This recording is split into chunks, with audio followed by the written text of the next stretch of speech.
Today, I am revealing the top 10 secret abandoned places in Utah.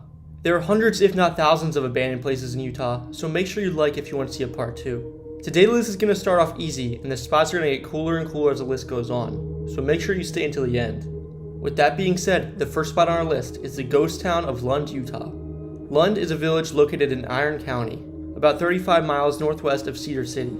The town, established in the early 20th century, was a station stop on the Los Angeles and Salt Lake Railroad, and was a community center for early 20th century homesteaders. The area's population was never large, and most early settlers were unsuccessful due to the region's harsh climate. Settlement activity in the Lund area began with the completion of the railway line through the valley in the winter of 1898, but Lund's population remained extremely small until 1911, when the valley was opened to homestead settlement. The Lund town site was plotted in 1913. The town was named for Robert C. Lund, who was a Utah state legislator, local mine owner, and a director of the Union Pacific Railroad.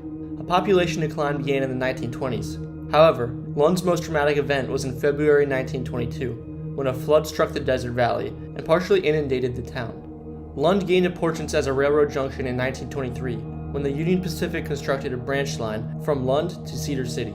The branch was constructed in part to encourage travel to southern Utah's national parks, and carried passenger trains during the summer months until 1960. As part of this construction program, the railroad erected what was the historic town's most prominent building, a stately depot. The last passenger train stopped in Lund in 1969, and the depot building was razed the following year, marking the end of the town's railway prominence. A post office operated at Lund from 1901 to 1967. Its closure reflected years of the gradual population decline in the area. Sheep tunnels in Cedar City. Sheep tunnels were constructed to herd sheep under the highway and freeway. Sheep herders would take their sheep to either entrance and take them through the long concrete tunnels. The tunnels have intermittent holes in the ceiling with metal grates to allow light. Today, the tunnels are no longer used for the intentions they were designed for. The tunnels are now a daring graffiti haven for anyone who dares to enter. Silver King Mine in Park City. At the beginning of the 20th century, the Silver King Coalition Mine in Park City, Utah, was both the largest producer of ore and ore concentrates in the region.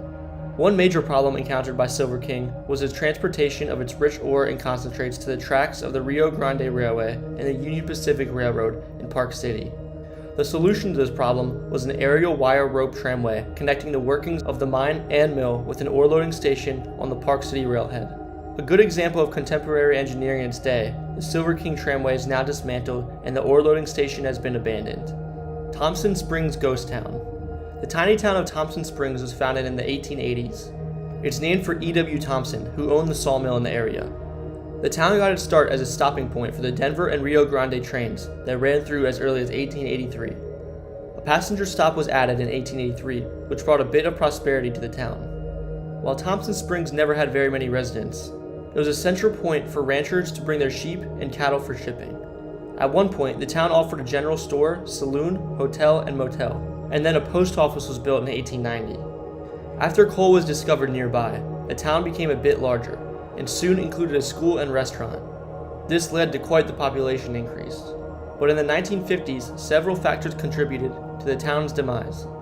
In 1955, the railroad began using diesel engines, which didn't require water stops. In 1957, the Interstate 70 was built, bypassing the town. Without the business of people traveling through the area, the restaurant and shops suffered. By the 1980s, only a handful of families remained. In 1994, Amtrak discontinued the train stop in Thompson Springs. The latest census shows still about 39 people living in Thompson Springs, but it's mostly abandoned, and all that remains are vacant buildings. Delta Solar Ruins in Hinckley. The engineers with the Delta Solar project proposed a new way to harness the sun's energy using cheaper materials and a much more basic principle. Using satellite-like arrays that would follow the arc of the sun during the day, cheap plastic panels impregnated with magnifying elements would shoot intensified rays of sunlight into a crucible of combustible material which would create steam to a power generator. This solution to harnessing the sun's energies may have been more complicated than standard solar panels, but the low cost of materials made it a viable option for Delta. However, even the rugged plastics and metals used in the Delta array were no match for the desert winds, which quickly damaged most of the collectors that the engineers were able to install. This project was deemed a fraud in 2018, and the company which produced them was fined $50 million. The remains of the array remain at the site. Many of the plastic panels are hanging from their ends, or are missing completely. Room, Ruin, and Bluff. It's estimated the structures were constructed sometime in the 1200s and would have been home to 3 or 4 ancestral Puebloan families.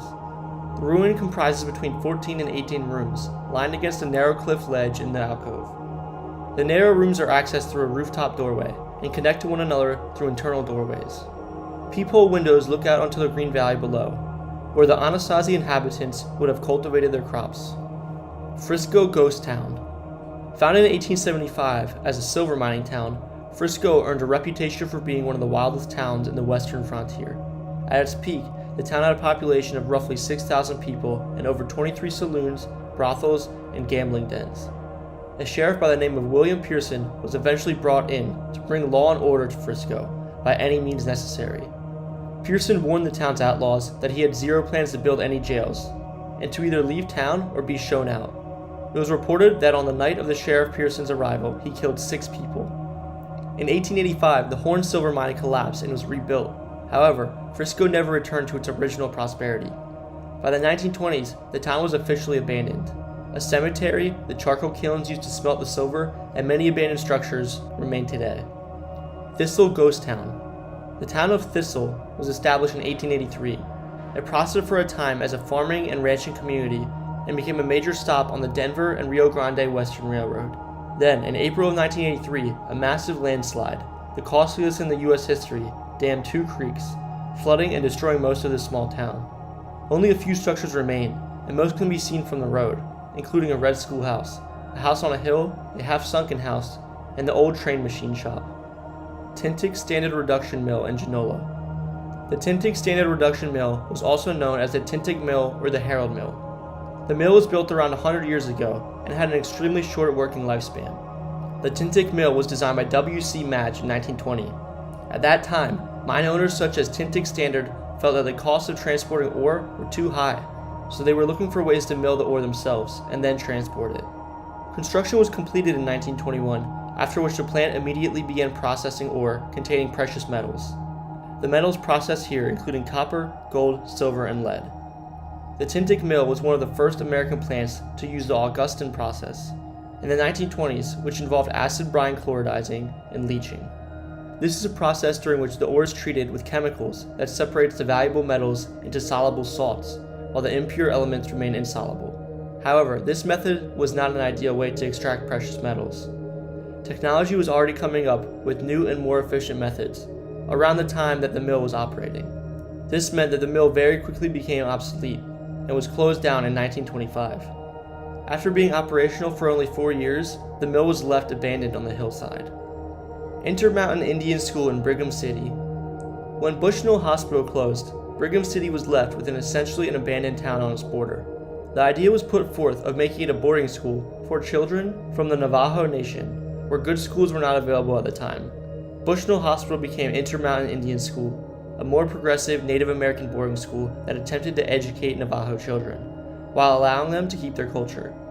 It is rumored that many students had negative experiences at the school, until it closed in the 1980s. Now the school has been left to the elements, and will continue to see decay. Those are the top 10 abandoned places in Utah. Make sure you like and subscribe if you want to see a part 2. Thanks for watching.